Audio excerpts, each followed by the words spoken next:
Es así que, Lynn, debemos hacer el análisis económico correspondiente. Voy a saludar a Julio Linares, economista, analista, escritor, él, que en esta mañana amablemente ha aceptado esta invitación. Julio, gracias por estar con Televisión Universitaria. Se dice que el modelo económico implementado por el movimiento al socialismo hace 20 años llegó a su fin, o prácticamente se muestra el fracaso del mismo, con la difícil situación económica por la cual atravesamos. Incremento en precios de productos, escasez de combustible, largas filas e incluso empleo informal. Antes de comenzar con la entrevista, veamos el siguiente material.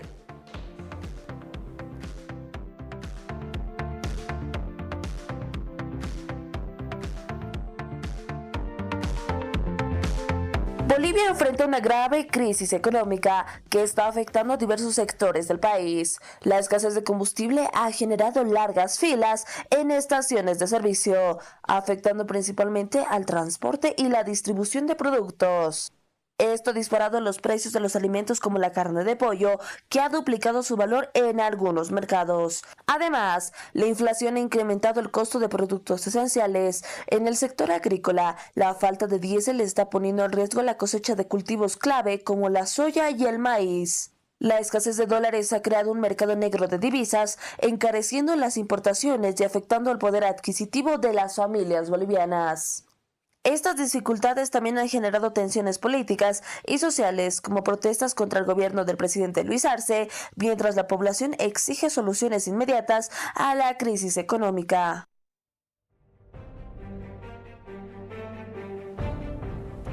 Gracias, Julio. Bienvenido nuevamente. Por favor, fracaso del modelo económico del movimiento al socialismo. Rotundo fracaso del modelo. Creo que nos han tomado el pelo durante 20 años y además lo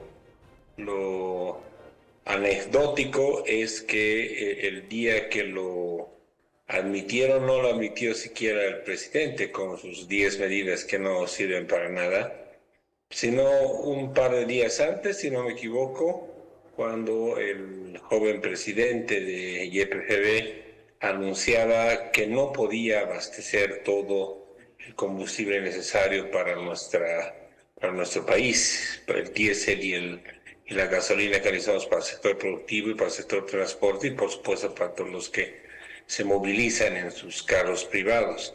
Ese día él anunció por fin, después de 4 años de negación rotunda, de que existía la crisis que tanto habían negado. Es decir, durante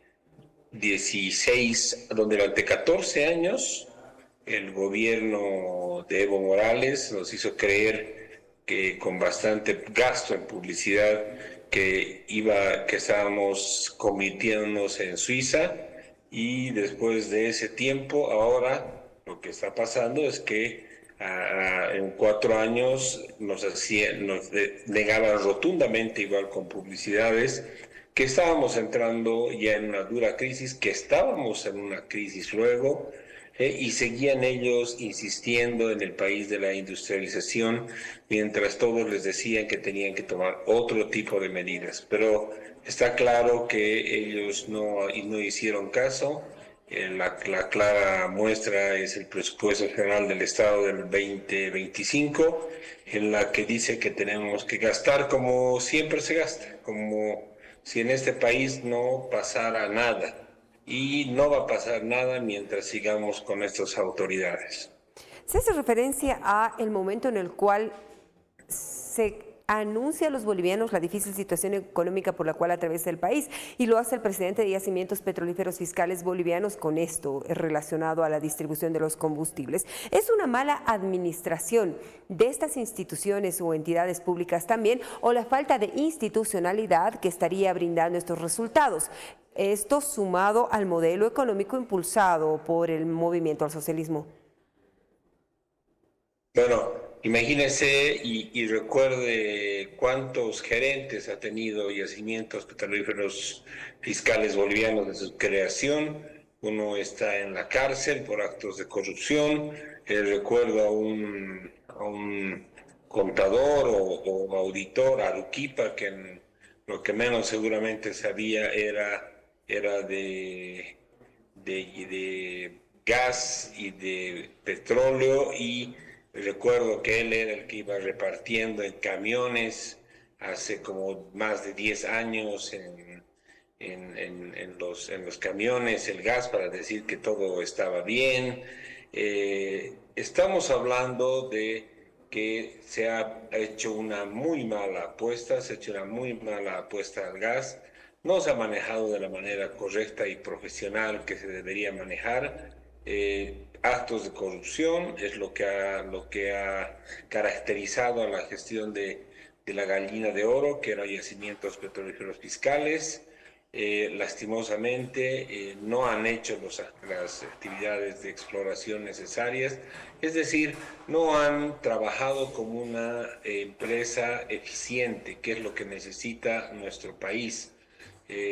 Con tanto alboroto, al final uno cree que lo que debería pasar es de que hayan aquí todas las empresas privadas que puedan invertir y hacer inversión directa y poder colocar sus estaciones y poder vendernos el diésel y la gasolina. Es lo que ha traído el socialismo en este tiempo.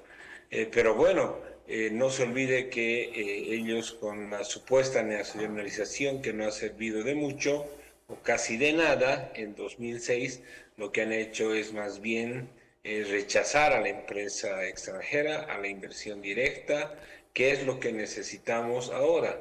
Lo que necesitamos ahora es esta empresa directa, no solo para el gas, para recuperar el gas, ¿verdad? Porque la perforación de cada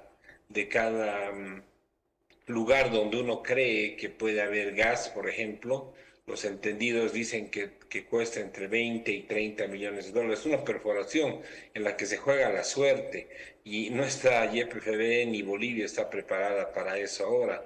El tema del litio, yo no sé si hay mucha gente que conoce de litio en Bolivia ahora, pero lo que nos ha mostrado en estos años la empresa Yacimiento de Litios Bolivianos es que no conoce que se han hecho gastos insulsos de casi $1.000 millones, que una empresa que está con pérdidas.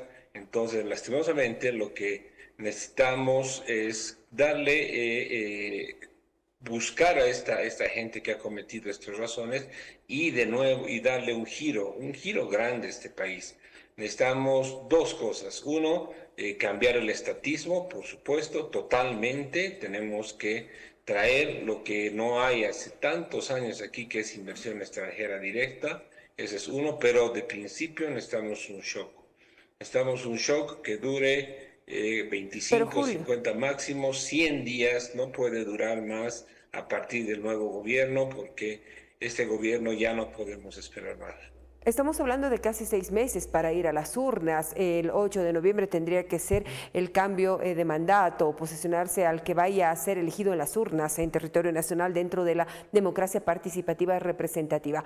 Lo cierto es que hoy, lunes 17 de marzo, mucha gente está preocupada porque no tiene alimentos para llevar a su mesa por el incremento. Han hecho más de 6 horas de fila en los surtidores o estaciones de servicio en territorio nacional. Soluciones inmediatas. Como economista, con tu experiencia, ¿existirían soluciones inmediatas hasta que sea el pueblo quien decida quién sería el gobernante del país? Por supuesto, soluciones inmediatas ¿Cuáles? es amigarse con el mundo. Primero, amigarse con el mundo, como no lo ha hecho durante todo este tiempo Bolivia, que solo se ha amigado con países que no nos dan nada, que son Venezuela, Nicaragua, y otros que no nos traen ningún beneficio comercial, que es el que deberíamos tener. Segundo, amigarnos con países bilaterales, con los que podemos tener relaciones bilaterales de negocios y de préstamos por el momento. Después, con los organismos multilaterales, tendremos que comenzar a hablar de un fondo de estabilización y hablar con el BID, con el FMI, con la CAF, que es nuestro mayor acreedor, para ver si nos pueden dar periodos de gracias de una vez por todas, porque no tenemos la capacidad de pagar. Si puede darnos periodos de gracia con donaciones y además hacer y poder tener un fondo de estabilización de miles de millones de dólares, considerar entre 5 y 10 mil millones de dólares que puedan llegar a nuestro país de manera fresca. Para esto, lo que nos van a pedir todos es la madre de todos los corderos, la raíz de todo lo que ha pasado es lo que tiene que cambiar, es el despilfarro, el gasto desmedido. Nos van a pedir que dejemos de derrochar todo el presupuesto general del Estado y tenemos que nomás ponernos al día, es decir, tenemos que reducir ministerios, por supuesto, tenemos que dejar de hacer inversiones insulsas, elefantes blancos, tenemos que dejar de tener tanto gasto corriente en el gobierno en el gobierno central, y todo eso, esa es la madre de los corderos, es la raíz, es lo que tenemos que hacer, primero ahorrar y donde los organismos multilaterales y de una vez pedir que nos den una ayuda porque vamos a necesitarla. Y luego ya es darle un giro. Eso es lo que se puede hacer.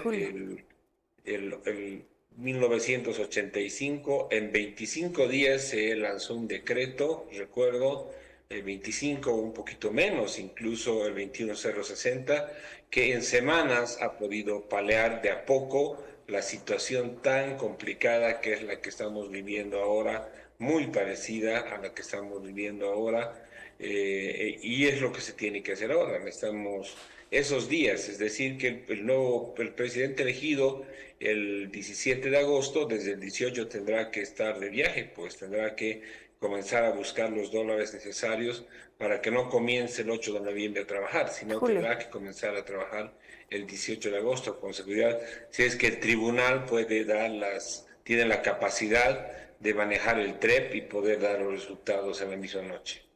Para ir cerrando la entrevista, ¿el país podría sostener una mejor situación si es que se toman en cuenta estas recomendaciones hasta llegar a las urnas? ¿O debería hacer caso Luis Arce a ciertos analistas y pedidos de dejar el país y poder, obviamente, de esa manera tener un respiro? ¿Terminaría el gobierno normalmente, Luis Arce? Tiene que terminar el gobierno Luis Arce porque pues, faltan 5 meses para las elecciones.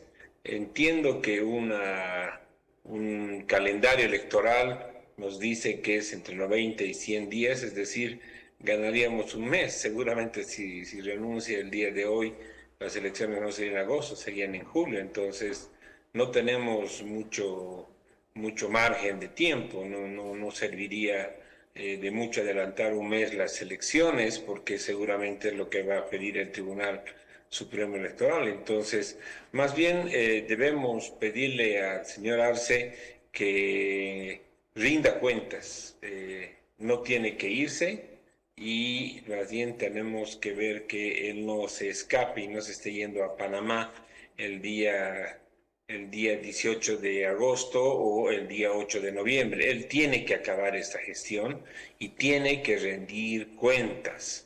Y las medidas como las que lanzó el día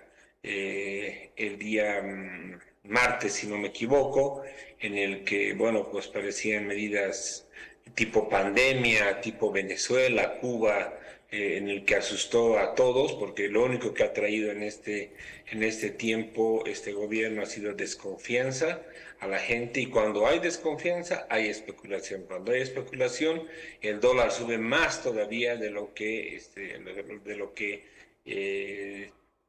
vale ahora en el mercado paralelo, y por supuesto cada vez se esconde más. Entonces, dólares no vamos a ver en este tiempo con estas medidas, y las medidas que han tomado son absurdas. Tendrá que nomás él tomar conciencia de lo que está haciendo y hacer algunas cosas de las que le está recomendando los precandidatos, porque mientras esos créditos que están varados, dice en la Asamblea Legislativa, no le van a servir para nada. Solo 100 millones de esos 1.600 tienen gasto libre, es decir, son para gasto que puede entrar a la compra de diésel, pero 100 millones no nos sirven ni para 2 semanas de diésel, es decir, que hay como 1.500 millones de dólares que están ahí, que ellos dicen y le echan la culpa además a la asamblea, y además nos tienen como rehenes a la gente que tiene que hacer estas colas, que tenemos que hacer estas colas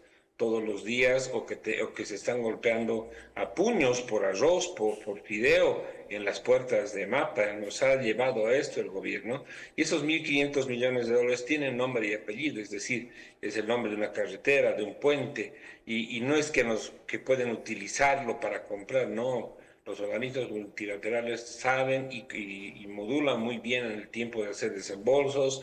Tendrían que hacer, para tener un primer desembolso, una licitación internacional, pública, que dura 6, 7 Y bueno, meses. En realidad, aunque liberen los créditos el día de hoy, ese dinero no llegaría en el tiempo que ellos necesitan, llegarían justo al final de su mandato, y solo hay 100 millones de dólares de uso libre que podrían llevarlo al combustible, pero no sirve ni para 2 semanas. Entonces tendrá que nomás ellos comenzar a ahorrar, comenzar a dejar de gastar, dejarlo. como cualquier padre de familia lo haría, y comenzar a amigarse con el mundo, abrir Bolivia al mundo y de una vez conseguir los dólares que se necesitan, donde ellos han cerrado las puertas, es decir, cada vez han cerrado más las exportaciones y han cerrado los dólares a este país. Ahora tendrán que ir a buscarlos. Yo creo que frases de esta conversación se han quedado también en la mente de nuestros televidentes para que tengan el comentario final. Muchísimas gracias, Julio. Será hasta cualquier momento con un nuevo contacto o tu visita en Estudios de Televisión Universitaria. Análisis económico de lo que ocurre en el país. Gracias, licenciado. Hasta cualquier momento. A ti, María René, y a Televisión Universitaria por el espacio, dispuesta cuando ustedes quieran para poder charlar un poco. Un saludo. Excelente jornada. ¿Qué dice usted? El analista asegura que Luis Arce debe terminar su mandato, pero con cierta reducción en gastos, como por ejemplo el gasto público.